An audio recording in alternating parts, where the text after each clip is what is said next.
Et oui, vous le savez, beaucoup d'émissions de France Culture pendant toute cette semaine traitent, les émissions de connaissances en particulier, traitent de la préparation au baccalauréat. C'est le cas des chemins de la philosophie ou encore d'Entendez-vous l'écho ou évidemment la compagnie des auteurs cet après-midi, la méthode scientifique. Et nous allons aborder aujourd'hui la question des États-Unis et du monde dans le programme de Terminale.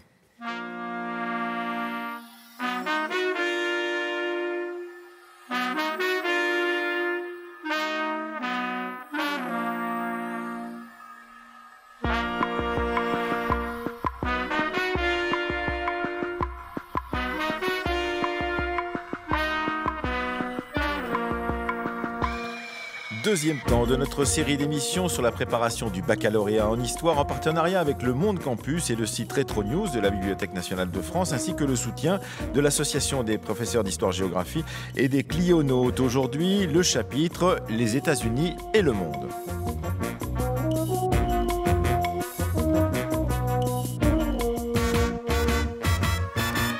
Après avoir évoqué hier le thème socialisme et mouvement ouvrier en Allemagne et avant demain de traiter de la Chine et du monde depuis 1949, nous allons ce matin, en compagnie de 3 professeurs du lycée Bergson à Paris, Véronique Aubrin, Jérôme Calozen et Lydia Alvarez, aborder un thème vaste, les États-Unis et le monde depuis les 14 points Wilson. Nous le ferons en plusieurs parties à partir de 2 textes tirés du site de presse de la Bibliothèque nationale de France, Rétro News, puis avec une composition, bref, 3 regards sur un même thème jusqu'à 10h dans la Fabrique de l'Histoire.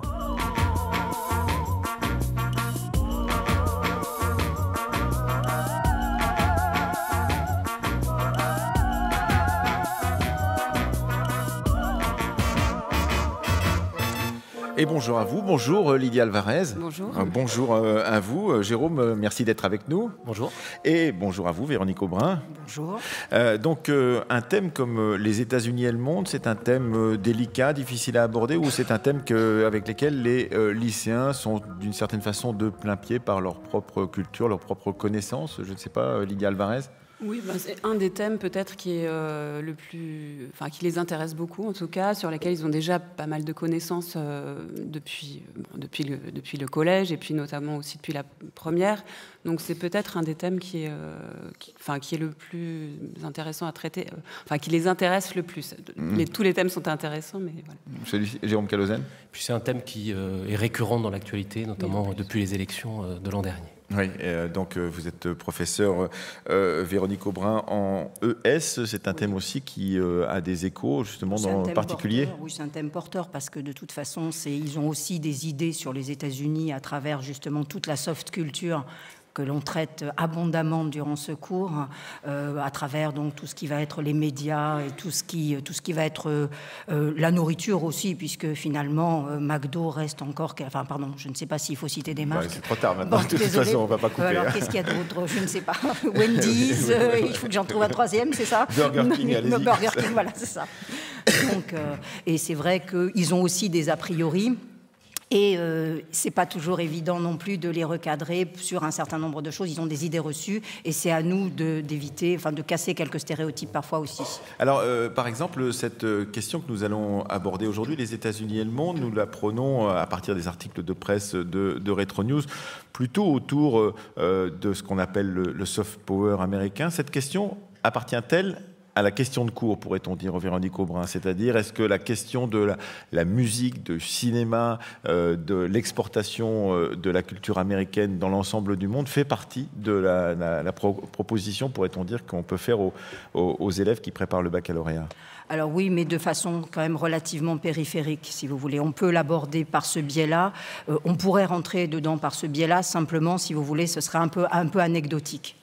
Jérôme Calozen, c'est plutôt une question, quand on traite de les États-Unis et le monde, plutôt une question de géopolitique ou pas? Oui, aussi. On traite évidemment du hard power et de toute l'implication des outils des États-Unis pour marquer leur puissance et une puissance qu'on qualifie souvent d'hyperpuissance. Alors on le verra avec vous en troisième partie de cette émission, Lydia Alvarez, avec une composition, donc un des 2 exercices qui est proposé au baccalauréat aux élèves. Donc il s'agit de faire un plan, et on le verra avec vous, autour de ce thème des États-Unis et du monde. Mais nous allons commencer tout de suite avec vous, Véronique Aubrin. Vous êtes professeure en terminale ES, donc au lycée Bergson à Paris. Et nous allons écouter le texte que vous allez ensuite commenter, un texte qui est un peu en marge, comme vous me l'avez dit, de votre proposition. Il s'agit d'un C'était à la une, donc notre série régulière depuis le début de l'année avec le site Retro News de la Bibliothèque nationale de France, Duke Ellington à Paris. C'est un article de l'Humanité du 4 août 1933. On l'écoute. L'Humanité, 4 août 1933. Duke Ellington à Paris. Le premier gala de Duke Ellington fut par une timidité regrettable de ses organisateurs placé sous le signe de Jack Hilton, admis lui depuis longtemps en France. Hilton présentant du haut de sa notoriété l'orchestre de Duke Ellington, qui s'en serait bien passé, fut sifflé. Le succès, ou pour mieux dire l'enthousiasme suscité par le premier gala fut tel qu'on dut le recommencer sans Jack Hilton cette fois. Puis Ellington, qui n'avait sans doute guère aimé les habits noirs qui encombraient la salle, demanda que fût organisée une soirée à des prix populaires. Les nombreux camarades que nous avons eu le plaisir de rencontrer dans la salle l'en ont remercié. On ne pourrait guère mieux parler de la musique d'Ellington que ne l'a fait M. Canetti en présentant l'orchestre. C'est pourquoi nous lui empruntons les lignes qui suivent. En quoi la musique d'Ellington diffère-t-elle de celle d'autres ensembles de jazz de même importance numérique ? Duke Ellington a toujours laissé dans ses arrangements une importante place à l'improvisation individuelle. Or, son orchestre a une telle cohésion que toutes les improvisations semblent imprégnées d'un même esprit, d'une même pensée. Un autre trait de génie d'Ellington a été l'utilisation de sonorités nouvelles, inspirées peut-être par les effets de sonorité assez curieux de Bubber Millet, dont les improvisations à la trompette, plus ou moins bouchées, devinrent bientôt caractéristiques de l'orchestre entier. Ellington eut l'idée d'employer chaque instrument non seulement en raison de sa sonorité propre, mais aussi en fonction d'une sonorité totale qu'il arriva bientôt à créer cérébralement. Cette faculté de doser différentes sonorités d'instruments et d'obtenir un effet total, mystérieux et pourtant attirant qu'il est presque toujours impossible d'analyser, voilà bien la raison essentielle de la suprématie de Duke Ellington dans le domaine de la musique du jazz hot. Salle Pleyel. Interrompant les applaudissements qui jamais n'auraient cessé, Duke Ellington se lève, simplement, il annonce « Le prochain morceau est Echoes of the Jungle », puis s'assied au piano. L'orchestre commence. Les spectateurs enfoncés dans leurs fauteuils ne peuvent plus bouger. Ils ne voient plus rien. Ils regardent l'orchestre qu'ils ne peuvent fixer. Quelques esprits forts, venus méprisants, et pour qui jamais le jazz, et surtout celui-là, ne sera de la musique, sont pris malgré eux. Ils ne pourront se ressaisir, retomber sur leurs pieds qu'à la fin du concert, dans la rue. Le flic de service, les passages cloutés seront là pour les rassurer. Leur voiture n'a pas changé de place.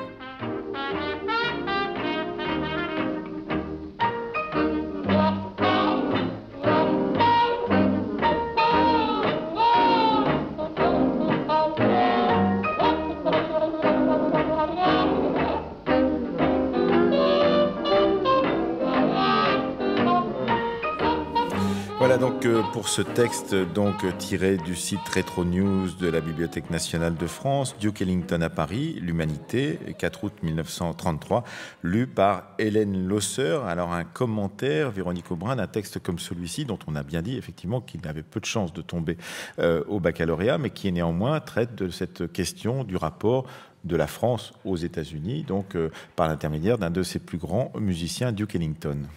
Oui, alors donc j'ai fait un petit peu comme tout élève ou toute poule qui a trouvé un couteau. J'ai regardé ce texte, je l'ai écouté aussi et je me suis dit, mon Dieu, que faut-il faire? Donc j'ai lutté pour trouver des convergences. C'est vrai que la convergence des luttes, c'est quelque chose d'important en ce moment. Et donc j'ai essayé de l'exploiter au mieux. Alors, d'abord, j'ai commencé par me demander, comme tout le monde, qui était Duke Ellington, quel était son parcours, sa vie, etc. Alors, je ne vais pas proposer une biographie exhaustive parce que je ne suis pas spécialiste de jazz, je ne suis pas non plus spécialiste de la question noire aux États-Unis. Donc, j'ai essayé de grappiller des informations par-ci, par-là, pour essayer de faire quelque chose d'à peu près cohérent. Alors ça, on peut le faire parce qu'on est chez soi d'une certaine façon, mais j'imagine qu'un élève qui tomberait sur un texte comme celui-ci doit se débrouiller avec ce qu'il a. Il va maudire à peu près l'ensemble de l'éducation nationale, ça c'est certain, et puis l'ensemble des professeurs d'histoire-géographie. Mais en dehors de ça, il va s'accrocher peut-être à certains mots, certains thèmes ou certains... Par exemple, l'humanité, donc ça j'en parlerai aussi. Qu'est-ce que c'est que l'humanité? Puisqu'il y a tout un dossier aussi, il y a tout un travail en terminale sur la presse, les médias depuis l'affaire Dreyfus, donc ça pourrait être aussi une manière de rentrer dans l'histoire, dans cette histoire-là en tout cas. Mais alors moi je suis partie autrement, je suis donc partie dès le départ de Duke Ellington en 1933 qui entame sa tournée en Angleterre, en Europe plus généralement. Cette tournée il l'a fait pourquoi? Pour avoir une reconnaissance internationale, conquérir un nouveau public, avoir une reconnaissance artistique qu'il n'a pas encore aux États-Unis. Et il n'égalera de toute façon jamais quelqu'un comme Benny Goodman par exemple qui est un blanc. Il ne faut pas non plus se leurrer dans cette histoire. Donc cette tournée qui va le conduire en France va justement retenir l'attention du journal L'Humanité, qui va parler justement d'un accueil chaleureux. Et quand on lit l'article, justement bien en profondeur, on s'aperçoit que Duke Ellington va aussi avoir une influence sur les fans, les critiques et les jazzmen européens de plus en plus grande et de plus en plus importante. Pourtant, ce n'était pas acquis parce que quand il arrive, personne ne le connaît pratiquement. Et c'est ce que dit par exemple le Jacques Canetti qui est cité dans l'article de l'Humanité. Alors Jacques Canetti, faisons un point, c'est quelqu'un qui animait une émission de radio sur Radio Cité, dans laquelle il diffusait des musiques de jazz. C'est un fan de jazz. Et quand il diffusait ces musiques, de nombreux auditeurs appelaient la radio en disant que cette musique de sauvage leur gâchait le repas et la digestion. Et donc, comme la radio à cette époque, c'était quelque chose d'assez particulier, soit vous étiez une radio de monopole public, avec un monopole public, soit vous étiez une radio privée mais soumise à autorisation. De toute façon, quoi qu'il se passe, vous ne coupiez pas à la censure. Donc, il a eu très peur de la censure, mais finalement, son émission a duré 3 ans. Ça lui a permis de faire connaître le jazz, lui-même de se faire connaître et du coup de devenir organisateur de spectacles, ce qui explique pourquoi il fait venir Duke Ellington, il se dit Duke Ellington doit venir. Alors il se remue ciel et terre, il va à la Gaumont, au Gaumont Palace, parce qu'il dit il y a 5000 places, je vais essayer de négocier des places pas chères, etc. pour que tout le monde, que vraiment le jazz puisse prendre une importance incroyable. Alors le patron de la Gaumont cède finalement en disant je vais vous le prendre, votre orchestre de nègres pas cher. Donc ça ne se fait pas, et quelques temps après, il reçoit un courrier de Jack Hilton, qui est un blanc britannique, qui est connu. Alors Jacques Canetti dit de lui qu'il ne faisait pas du vrai jazz, mais un variété show excellent, donc déjà Mais c'est une signature, c'est quelqu'un de connu, donc ça va permettre à Duke Ellington de pouvoir venir en France. Ils font 2 concerts, Jack Hilton est très sifflé, c'est ce qui est dit dans l'article de l'Humanité. Et puis, finalement, c'est Duke Ellington lui-même qui propose un 3e concert pas cher, ou moins cher, pour un public plus large. Et alors là, évidemment, les camarades de l'Humanité le remercient chaleureusement, pour diffuser cette musique auprès du peuple. Donc voilà. Et donc cet article, justement, permet de reparler de cette mini-bataille d'Hernani qui se fait, justement, au niveau du concert, entre les habits noirs qui sont corsetés de certitude. C'est une bourgeoisie dans ses habitudes qui va retrouver sa petite auto, sa petite place de parking, son petit confort, voilà, son petit confort bourgeois. Et donc, malgré tout, pendant un moment, justement, et c'est ce qui est dit dans l'article, Duke Ellington est tellement génial, apporte une écriture musicale tellement nouvelle, des sonorités tellement nouvelles, que finalement, ils vont se laisser prendre. Pas longtemps, mais au moins se laisser prendre, se laisser un petit peu envoûter. Voilà, donc ça, c'est déjà quelque chose qui est noté aussi dans cet article. D'autre part, alors pourquoi un article qui est quand même article relativement court, c'est un petit compte-rendu. Pourquoi est-ce qu'il est à la une de l'Humanité? On peut s'interroger, parce que bon, à côté d'ailleurs... En 1933, il y a peut-être un peu autre chose. En août 1933, il y a quelques périls qui menacent un tout petit peu l'Europe. Guerre, mais enfin, malgré tout... guerre, c'est le cas de le dire. C'est ça, voilà. On est dans une bonne marche à la guerre. Enfin, elle commence un petit peu après, mais enfin, déjà, on sent bien que des tensions existent. Donc, surtout qu'à côté, vous avez un film de Chaplin qui est aussi mis en une. Et ce qui est intéressant de noter, c'est que c'est l'entrée de la culture américaine, le fameux soft power, c'est l'entrée de la culture américaine à travers donc ce qu'ils nous ont légué au départ, c'est-à-dire la musique et le cinéma. Après, il y a d'autres choses. On a connu la littérature américaine, la peinture américaine, mais au départ, c'est réellement par cinéma et par musique que l'on peut que l'on rentre dans cette culture. Oui, il faut d'ailleurs noter que sur ce site Retro News, quand on se plonge dans les unes des journaux dans les années 20 et dans les années 30, effectivement, la première occurrence, pourrait-on dire, effectivement, de cette culture américaine, c'est par exemple King Kong. Ce sont des grands films hollywoodiens qui, d'un seul coup, deviennent des phénomène, y compris en Europe, et ce qui surprend d'ailleurs beaucoup de personnes, parce que c'est une sorte de renversement.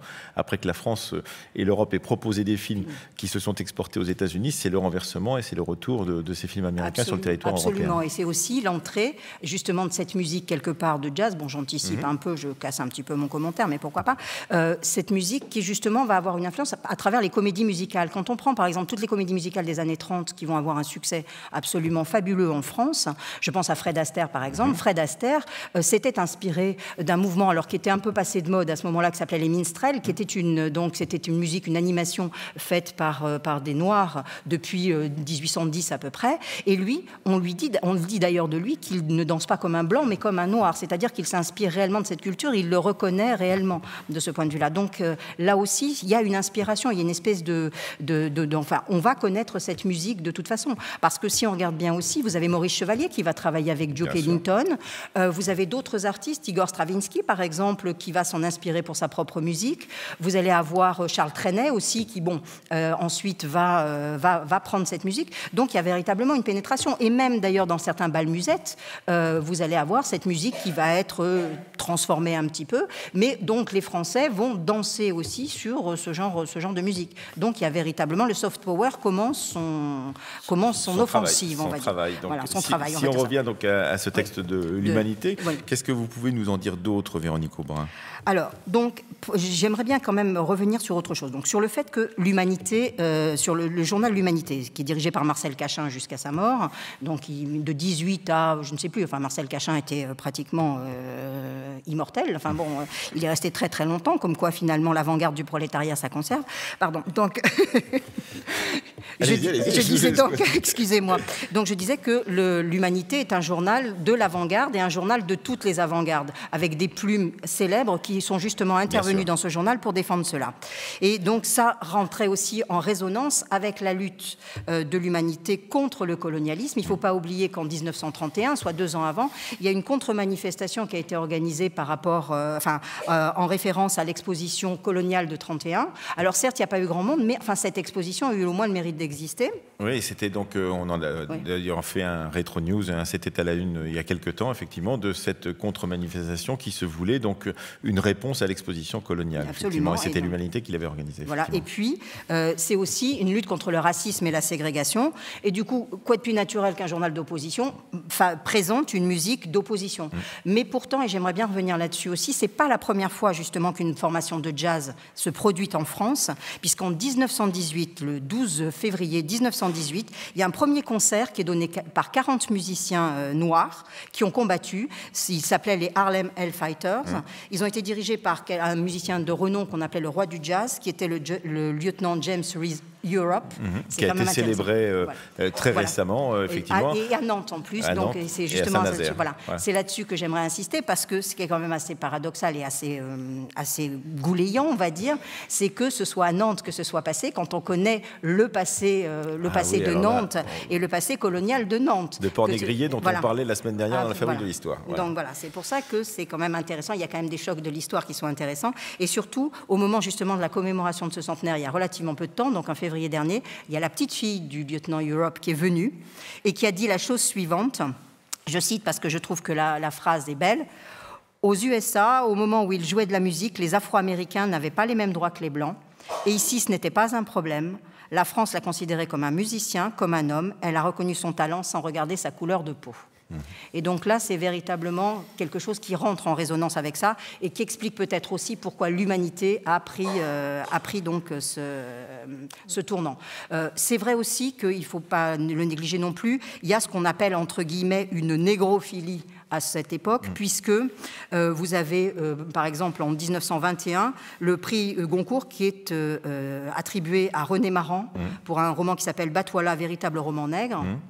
Qui est donc un Martiniquais. Vous avez aussi le Bal Nègre, qui va... La Revue Nègre. La Revue Nègre, enfin le Bal Nègre qui va naître rue Blonnet, la Revue Nègre avec Joséphine Baker, etc., etc. Donc c'est véritablement aussi toute une ambiance, toute une atmosphère. Et qui montre aussi une chose, c'est qui montre que finalement la France est beaucoup plus perméable finalement, sans que ce soit une musique qui soit une musique encore populaire. Il faut quand même bien se garder de cela. Mais la France est finalement beaucoup plus perméable à ces nouvelles musiques et beaucoup plus, entre guillemets, tolérante et accueillante aux influences étrangères et aux ethnies différentes, on va dire ça comme ça, que ne sont les États-Unis à ce moment-là. Parce que aussi, il y a cette vision aussi qui est dans la tête de tous les Français de l'époque, qu'elle représente la tête d'un immense empire et qu'il faut effectivement intégrer cet empire. Et ça n'est pas très éloigné de ce que vous disiez tout à l'heure à propos de l'exposition coloniale. Si vous voulez, aviez encore quelques mots à rajouter. Alors sur Duke Ellington, je voudrais quand même rajouter 2 ou 3 petits mots sur Duke Ellington. Duke Ellington, c'est pas un hasard qu'il est devenu ce qu'il était.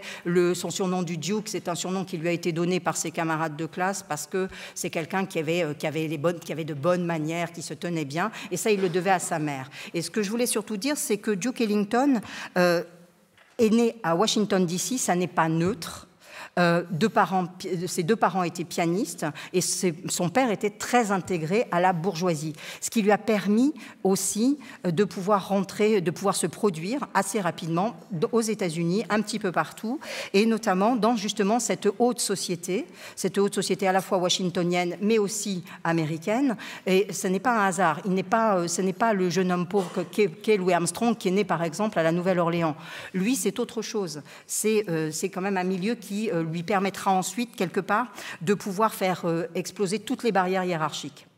De ce point de vue-là, et ça c'est quand même quelque chose d'important à noter en dehors donc du fait qu'à partir donc des années 30, il va avoir son entrée à Hollywood où il va donc tourner dans des films. Le premier c'est Black and Tan où justement donc on le voit, il a le rôle principal, il est donc au Cotton Club, c'est un peu quelque part une décalque de sa vie en période de prohibition où malgré tout c'est un réalisateur blanc qui filme ce film, mais on voit bien la ségrégation marquée parce que qui sont les travailleurs justement au Cotton Club, ce sont les Noirs, et qui sont finalement ceux qui viennent s'encanailler dedans, ce sont bien les Blancs. Donc là, il y a bien cette marque-là. Donc voilà. Mais il faudra attendre pour Duke Ellington la fin les années 40 pour que ce soit réellement son âge d'or. Et donc et que ensuite de ça, quand il reviendra en France, parce qu'il va revenir en France après la guerre, en 46 à Saint-Germain-des-Prés. Là, sa musique aura il sera en pleine puissance, en pleine gloire, et sa musique elle-même aura évolué, etc. Mais ce qui est intéressant de noter, c'est que justement, cet article de l'Humanité marque ce début-là, et il y a quand même quelque chose de drôle, c'est que l'entrée finalement de la culture américaine, du soft power américain, se fait par justement une musique de nègre qui est vantée par Dangereux Bolchevique. Voilà. Merci beaucoup, Véronique Roy, de cette conclusion très ironique, effectivement, sur cet article de l'Humanité du 4 août 1933, Duke Ellington à Paris. Nous allons continuer à commenter un autre texte de presse avec vous, Jérôme Callauzen, qui traite là aussi de la question des Noirs et des Blancs aux États-Unis, telle qu'elle est vue par la presse française. Il s'agit d'un article de Kurt Riess dans Paris Soir, 14 octobre 1937, la loi de Lynch, un article absolument terrible, lu par Daniel Königsberg.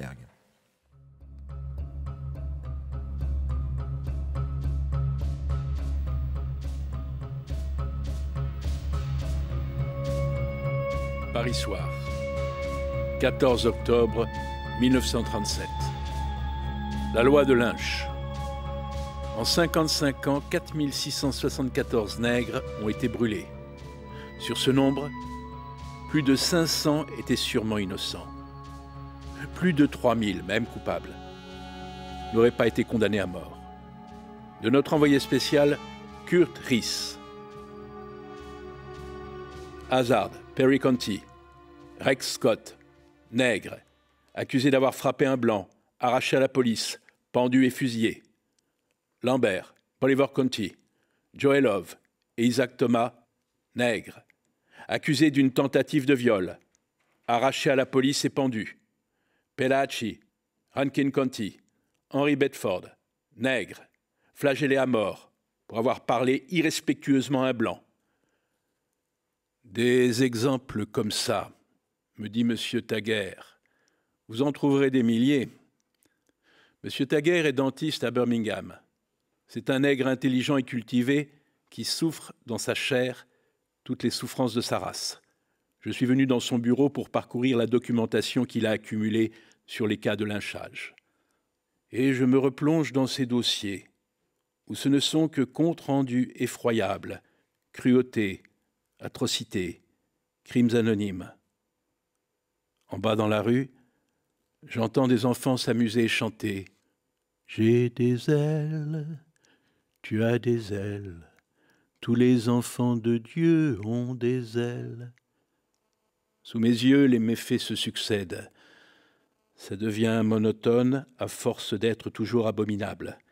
Et toujours cette même phrase qui revient obsédante pour clore les récits rouges. On ne fit enlever le cadavre qu'à la tombée de la nuit. Fusillade, pendaison, lapidation, noyade, flagellation, supplice. Les statistiques révèlent que 78,4% de l'ensemble des nègres qui ont été lynchés au cours des 50 dernières années ont été accusés de crimes jamais prouvés, dont aucun légalement jugé, même devant la cour la plus sévère, n'aurait pu entraîner la peine de mort. Les statistiques disent en outre que 11% des nègres lynchés n'ont été accusés d'aucun crime. Taguerre prend la parole. Une seule fois, on nous a traités sur un pied d'égalité avec les autres Américains. Ce fut pendant la Grande Guerre. On nous a permis de mourir pour notre patrie comme les Blancs. Mais à peine la guerre finie, la population du Sud eut peur que les nègres ne se figurent avoir gagné l'égalité des droits par le gage de leur vie.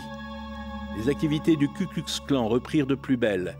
Dès 1919, on lynchait 10 nègres qui venaient de rentrer dans leur foyer. Ils portaient encore l'uniforme.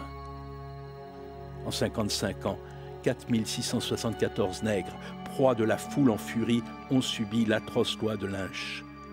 Toute une forêt humaine en flammes. Taguerre, derrière moi, fait entendre un rire amer.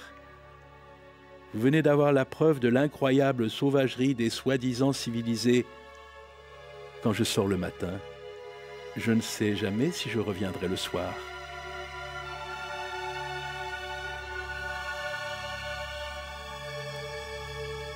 Dehors, le crépuscule. Seul, au coin de la rue, un vieux nègre continue, imperturbablement, à gratter son banjo. Et le voilà qui entonne la vieille chanson nègre, empreinte de mélancolie et d'espoir. J'ai des ailes, tu as des ailes, tous les enfants de Dieu ont des ailes. Calme plat, une phrase bourdonne dans mes oreilles. On ne fit enlever le cadavre qu'à la tombée de la nuit.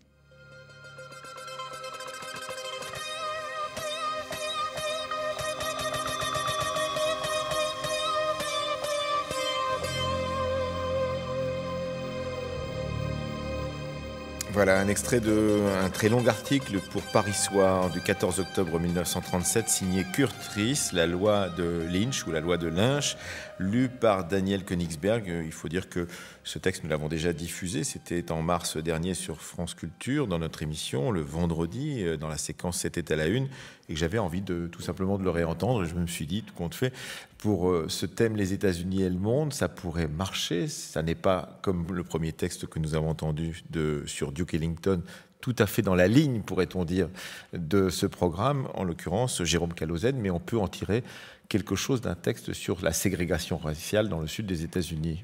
Oui, bien sûr, et puis surtout, ça touche à la question du modèle de la société américaine et du décalage entre les valeurs et l'image que les États-Unis dégagent à travers le monde et finalement la réalité qui se passe à l'intérieur du territoire des États-Unis.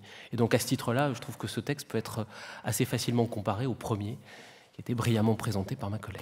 Alors donc ce texte-là donc est signé Kurt Riess, il est paru en 1937. Vous nous en faites l'analyse, Jérôme Callauzen, de ces termes, parce qu'il y a des termes qui sont particuliers, qui peuvent d'ailleurs surprendre et parfois choquer des élèves de 2018, le terme de nègre, le terme de race, qui sont présents constamment à l'intérieur d'un texte comme celui-ci, qui se veut pourtant une condamnation du racisme aux États-Unis. Oui, d'abord peut-être une présentation du document. Ce qui est important à rappeler aux élèves, c'est que dans l'introduction d'un commentaire, il faut faire une présentation du document. Moi, je leur dis souvent, il faut mettre en avant le principe du NADI, N-A-D-I, nature, auteur, date et intérêt du document. Alors, NADI, si on fait je vais noter parce le NADI, pour atteindre le nadir, eh bien... nature, auteur, date et intérêt du document, idée principale du document. Bon, la nature, effectivement, c'est un article de journal. Ça a un caractère ici, a priori, informatif, et le journal est le journal Paris Soir. Alors Paris Soir, j'ai fait quelques recherches parce que c'est pas le journal le plus connu à l'époque en France. Alors c'est un journal qui est assez particulier puisqu'il a été fondé par un anarchiste au début du XXe siècle, juste après la Première Guerre mondiale, et en 1937, en fait, c'est un journal qui a viré un petit peu sa cutille.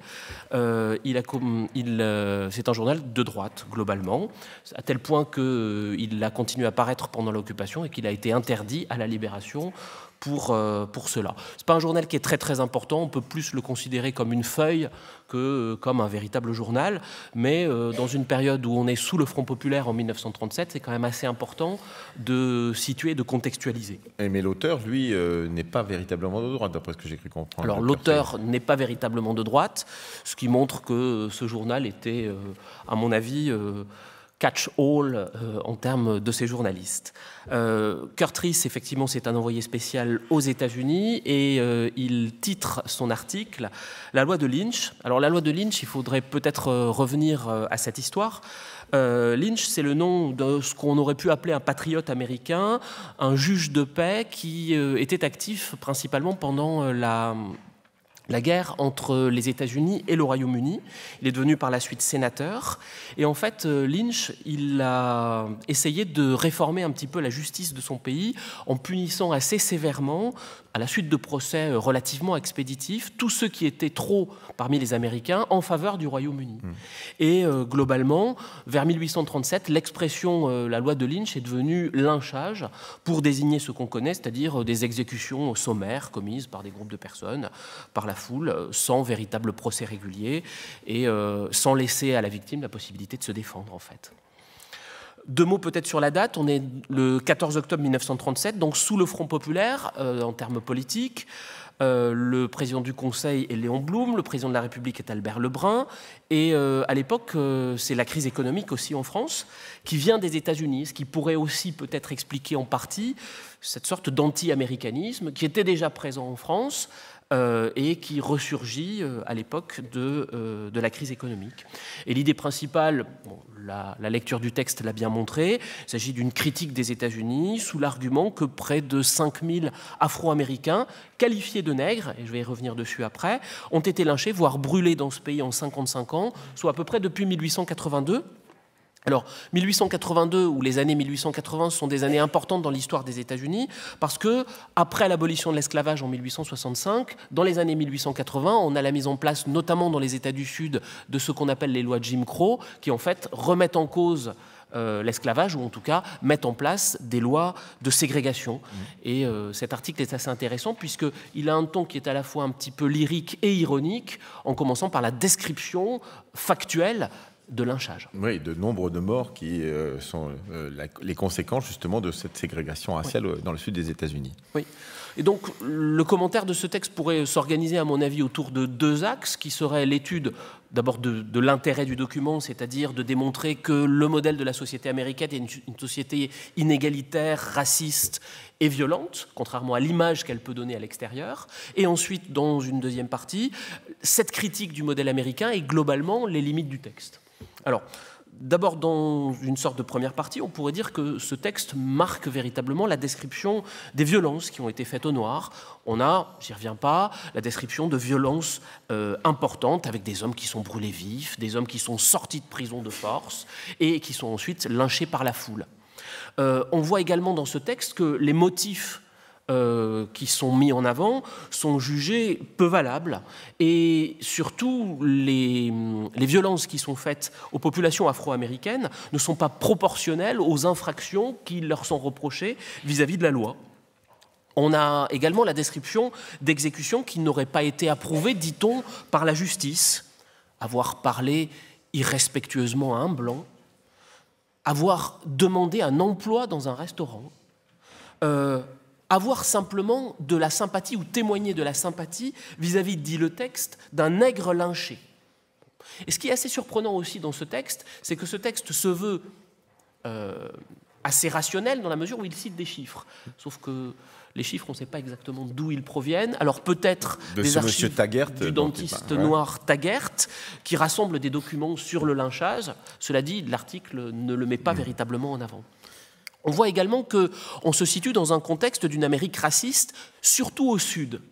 On sait qu'à cette époque, et déjà à partir de 1865, il y avait le rôle du Ku Klux Klan, c'est-à-dire, je dirais, le clan désormais, fondé en 1865 et qui connaît une recrudescence de sa vigueur au milieu de la Première Guerre mondiale en 1915.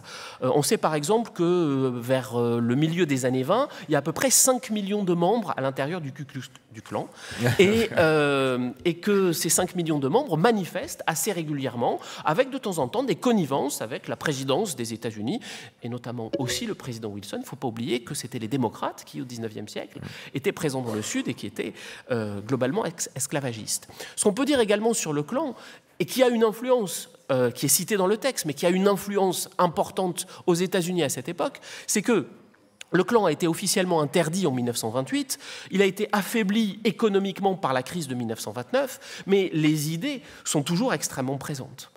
Dans les États du Sud, on a une situation de ségrégation, avec une situation de ségrégation qui est une ségrégation légale. Il faut reciter ici, je crois, l'arrêt de la Cour suprême, qui est l'arrêt Plessy versus Ferguson de 1896, qui déclare la ségrégation légale si, théoriquement, l'égalité entre les races est respectée. On sait clairement que cette égalité n'est pas respectée, mais ça permet de mettre en place et de revenir sur les lois qui ont aboli l'esclavage. Le texte cite essentiellement un certain nombre d'États, notamment le Texas, l'Alabama, mais on sait qu'au-delà de cette ségrégation légale, il y a une ségrégation de fait dans les villes, les grandes villes du nord-est des États-Unis. C'est le cas à New York, c'est le cas également à Chicago. Deuxième partie peut-être d'analyse de ce texte, en l'occurrence Jérôme Callauzen. Oui, on pourrait établir aussi un deuxième axe d'analyse autour de ce qui est dit dans le texte à propos de l'intermède, pourrait-on dire, de la Première Guerre mondiale. Effectivement, dans l'histoire des populations afro-américaines aux États-Unis, on dit souvent que la Première Guerre mondiale a été une sorte d'intermède. Oui et non en même temps. Oui, parce que la Première Guerre mondiale a été un épisode assez important dans l'histoire du mouvement afro-américain, puisqu'en fait, de nombreux Afro-Américains ont été mobilisés en Europe, et ces Afro-Américains se sont rendus compte qu'en Europe, ils recevaient un accueil, si l'on peut dire, qui était totalement différent de ce qu'ils pouvaient vivre aux États-Unis. Ce que disait Véronique Aubrin tout à l'heure, effectivement. Et il y a eu une sorte de fraternité à l'intérieur des troupes qui était assez intéressante. Pourtant, quand ils sont rentrés, ils n'ont rien... C'est ce que dit le texte, en l'occurrence, en citant M. Taggart, justement. Et ensuite, dans la continuité de ce deuxième axe, on pourrait voir qu'il y a aussi la critique du modèle américain par la France dans ce contexte de crise économique. Une France qui est très critique et qui fait preuve d'un anti-américanisme, avec un texte qui se veut ironique, je cite, « C'est vrai que les nègres brûlent ». Un texte qui pourtant présente, à mon avis, deux limites importantes. La première, c'est un texte qui fait abstraction des mouvements de lutte des Afro-Américains aux États-Unis. Il occulte totalement, Véronique Aubrin en a parlé tout à l'heure, la culture qui a été abordé par l'article de l'Humanité. Il occulte également les révoltes des populations afro-américaines, avec notamment l'été rouge aux États-Unis en 1919, où de nombreux quartiers de populations afro-américaines se sont révoltés. Il occulte un certain nombre de mouvements culturels, comme le mouvement de la Renaissance de Harlem et le développement de la musique noire, et un certain nombre de conceptions de lutte. Par exemple, Marcus Garvey et sa volonté de revenir aux sources. Marcus Garvey, pour qui on parle de nationalisme noir et qui avait fondé même une société de navigation, une compagnie de navigation, la Black Star Line, pour raccompagner les Noirs américains jusqu'en Afrique. Et enfin, peut-être une dernière limite, c'est que cet article ne se repositionne pas dans un contexte français qui est un contexte colonialiste. Véronique Aubran a parlé tout à l'heure de l'exposition coloniale de 1931 qui valorise les mérites de la colonisation, qui accrédite la thèse que la colonisation c'est la paix et qui occulte totalement le travail forcé dans les colonies sous l'angle de la main-d'œuvre pénale, sous l'angle des réquisitions, et qui est un discours ambiant totalement à l'opposé des volontés du Parti communiste français. Alors voilà, donc il s'agissait du texte de Kurtris. Il faut rappeler que Kurtris était un écrivain allemand juif qui avait quitté l'Allemagne au moment de la prise de pouvoir de Hitler et qui a ensuite s'est installé aux États-Unis comme correspondant pour la presse française, ce qui explique aussi peut-être son intérêt pour cette question de la persécution des minorités, persécution qu'il a lui-même connue en Allemagne et qu'il découvre et qu'il condamne dans cet article de Paris Soir, donc la loi de Lynch en 1937. Merci beaucoup Jérôme Callauzen. Troisième et dernière partie de notre émission de ce jour consacrée à la préparation du bac autour du thème les États-Unis et le monde. On a compris, nous avons eu 2 commentaires de texte, l'un sur Duke Ellington et l'autre sur la loi de Lynch.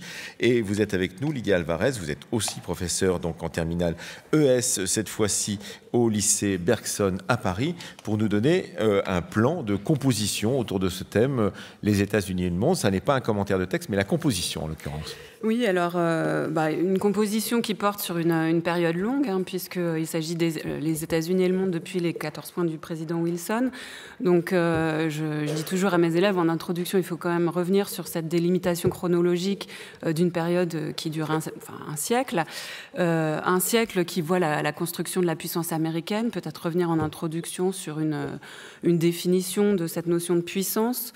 Moi, j'avais utilisé celle de Raymond Aron, donc, qui évoque la capacité d'une unité politique d'imposer sa volonté aux autres unités. Construction donc d'une puissance à partir d'une situation de puissance économique, puisque dès avant la Première Guerre mondiale, les États-Unis sont la première puissance économique mondiale. Donc je partirais d'une problématique qui est comment est-ce que les États-Unis ont bâti, à partir d'une économie au développement de laquelle ils consacrent tous leurs efforts, comment est-ce qu'ils ont bâti une puissance globale. Et j'organiserai donc cette composition. C'est vrai que là, la difficulté, c'est la synthèse, quoi, ouais. de faire synthétique sur un cours qui, normalement, doit durer à peu près 8 heures, de faire quelque chose de synthétique. Alors, je pense qu'on ne peut pas se passer d'un plan chronologique sur une période aussi longue, avec peut-être donc une première charnière. Alors, c'est vrai qu'il y a une charnière en 1941 avec la rupture de l'isolationnisme et l'entrée dans la Deuxième Guerre mondiale, mais il me semble que c'est surtout en 1945, avec la sortie de la guerre et le fait que les États-Unis s'engagent dans le monde en temps de paix, que c'est, il me semble que 1945 marque vraiment une véritable charnière. Donc je traiterai d'une première partie entre 1918 et 1945, où les États-Unis hésitent à assumer leur puissance, où elle n'est pas totalement complète non plus. Et puis ensuite 2 autres parties, l'une sur les États-Unis et le monde de 1945 à 1990, enfin au temps de la guerre froide, où là on peut parler d'une véritable puissance globale assumée et renforcée par la guerre froide. Et puis depuis 1990, donc la fin de la guerre froide, une hyperpuissance, donc seule puissance sans égale, mais fragilisée par une situation géopolitique nouvelle. Voilà, donc un plan en 3 parties. Alors, on commence pour la première partie. Donc, pour aller Nous un avons peu environ vite, oui. un peu moins de 10 minutes, alors allez-y. Je vais faire vite, mais en gros, dans cette partie sur les États-Unis de 18 à 45, donc il faut revenir, il me semble, dans un premier temps sur le discours du président Wilson, sur ce projet wilsonien qui est rapidement déçu finalement, mais qui pose quand même les bases d'une nouvelle vision des rapports entre les États-Unis et le monde, puisque donc Wilson, en janvier 18, fait ce discours face au Congrès, aux 2 chambres, et justifie l'entrée en guerre des États-Unis au nom donc de grands idéaux, et les États-Unis, donc il présente les États-Unis comme ayant une mission d'étendre au monde entier les principes qui ont fait leur fortune, à savoir la démocratie, le libéralisme. Il met en avant donc ces principes, et notamment le droit des peuples à disposer d'eux-mêmes. Donc ça, ce positionnement, il est en rupture avec la diplomatie traditionnelle des États-Unis, leur isolationnisme, mais finalement Wilson va échouer à proposer ce positionnement, puisque le Congrès à majorité républicaine refuse de ratifier en 1920 ce traité de Versailles.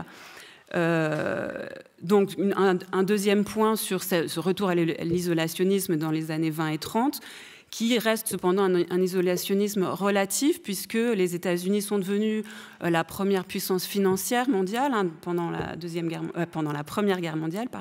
Ils se sont substitués finalement au Royaume-Uni comme créanciers de l'Europe, et donc ils ont des intérêts financiers en Europe, donc ce qui va les pousser quand même à intervenir dans les affaires européennes, notamment avec la diplomatie du dollar. Et puis, dans les années 30, en revanche, il y a un véritable repli, et les États-Unis, Roosevelt notamment, finalement refusent d'assumer ce rôle de puissance financière qui aurait pu jouer un rôle de régulateur dans le cadre de la crise économique mondiale, pour se replier plutôt sur une politique de relance du marché intérieur. Donc, une puissance qui n'est pas complètement assumée dans cet entre-deux-guerres. 41, donc, avec l'entrée en guerre, marque une rupture, évidemment. Et puis, c'est la mise en place d'une puissante machine de guerre, aussi bien sur le front économique et industriel que sur le front militaire. Et on peut dire que la Deuxième Guerre mondiale, c'est un véritable accélérateur de cette puissance américaine, du point de vue évidemment militaire, technologique, avec la mise au point de l'arme atomique. Et puis aussi, on a déjà parlé du soft power, mais c'est vrai que les États-Unis vont bénéficier, après, à l'issue de la Deuxième Guerre mondiale, aussi du prestige des libérateurs. Et donc, on peut entamer une deuxième partie sur cette période de 1945, donc de l'après-Deuxième Guerre mondiale, et l'entrée assez rapide dans la guerre froide, donc de 1945 à 1990, avec une véritable puissance globale, cette fois véritablement assumée. D'abord, dans un court laps de temps, dans l'immédiate après-guerre, les États-Unis cherchent à mettre en place donc un nouvel ordre mondial, font le choix du multilatéralisme, donc de créer des institutions internationales qu'ils dominent, et avec cette idée que les États-Unis seront plus forts en participant à ces organismes multilatéraux, en les dominant, donc l'ONU, le FMI, la Banque internationale pour la reconstruction et le développement. Et puis cet engagement dans le monde aussi, il faut rappeler que c'est une nécessité du point de vue économique, puisqu'ils ont aussi besoin, les États-Unis, de déboucher pour leur industrie qui a connu une croissance très importante pendant la guerre, éviter le retour à la crise des années, enfin éviter le retour à un chômage massif. Donc d'où aussi le GATT, le plan Marshall, qui vont permettre des exportations, aux exportations américaines de se multiplier dans le monde, et en Europe notamment.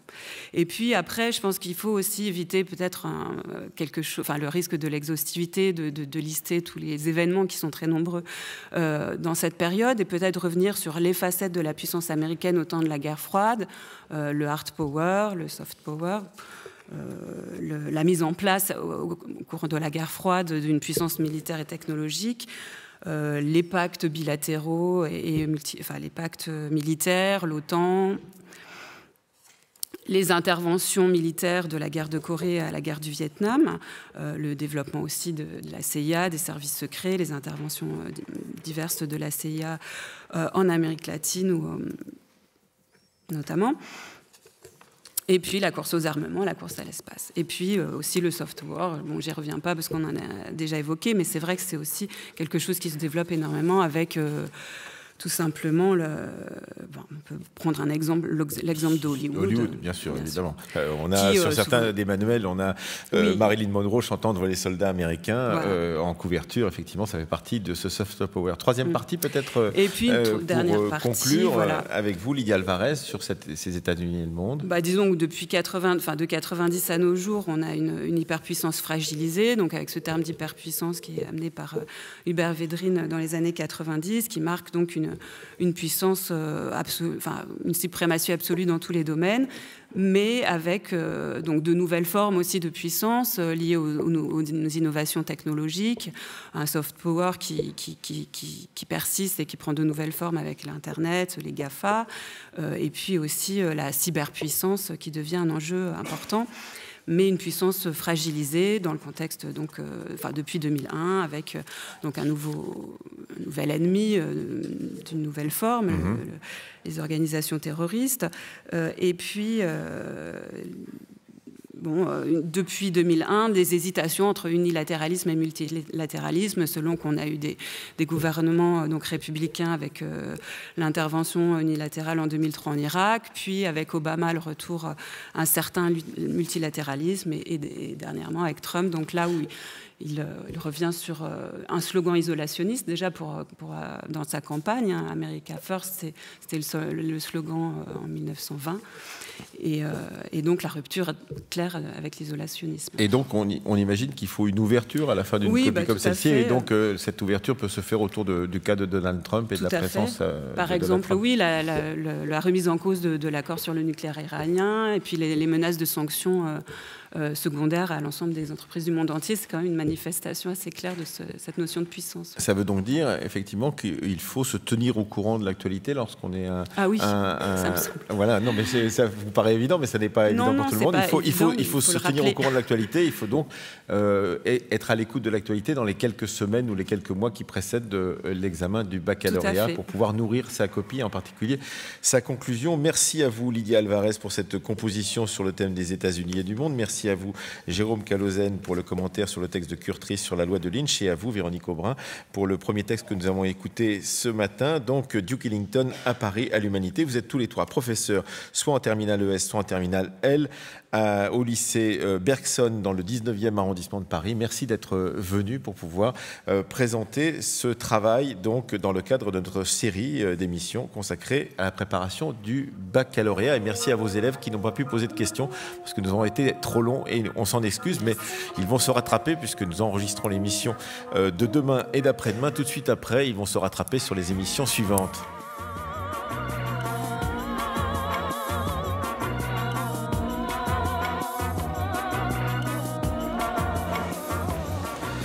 Comme d'habitude, cette émission a été préparée par Aurélie Marcet, qui m'a beaucoup aidé à la préparation de cette émission. Il faut leur remercier. Le service communication également de France Culture, Adrien Landivier, Marie-Julie Bourdeau, entre autres. Et puis à la technique, Célia Dufour, Morgane Fougerie, Gilles Gouel, Guillaume Ledu, Olivier Lepontois et Jean-Benoît Tétu, avec une réalisation assurée par Marie-Laure Ciboulet.